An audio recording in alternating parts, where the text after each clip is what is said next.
有一只这中国快艇呢，遭到偏湖海峡掠这小港啊，佮甲咱的渔民欺负，甲这海产啊，还佮工具拢抢走。海巡接到通报了后，赶到现场，想袂到这中国快艇就随来旋去。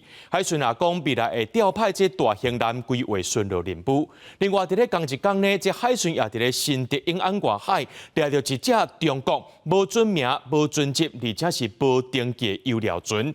这只船本体想要是偷选去，目前呢有该掠倒来调查咯。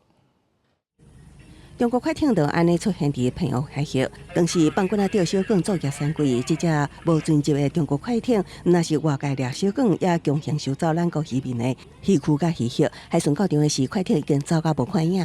抵达通报海域后，仅发现本国籍船只，经询问现场作业渔船，均回复未发现陆籍小型快艇。本队将持续针对可疑快艇深入追查。那快艇渔民迄日透早伫西浅渔场，也看到两只中国大型渔船放落真侪只小船。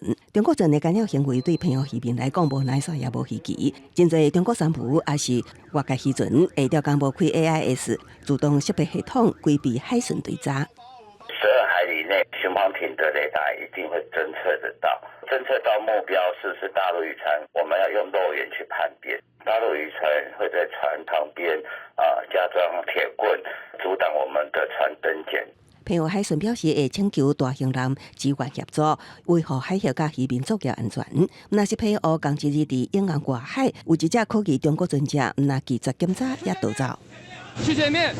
南名船员拢无身份证明文件，这只无准名、无准籍港甲准籍登记的三部中国保修船，载有50万公升的油料，提供其他外海船的油料补给。前往永安外海西北20海里处查处可疑目标时，发现一艘无船名大陆船舶。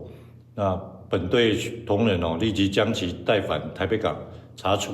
海巡组织中国船只外界补给，各将船押回台北港留置调查，有计3个月来做出处分。海巡也会继续监控海面动态，以阻止中国船侵扰咱国海峡也是渔民。公视新闻采访报道。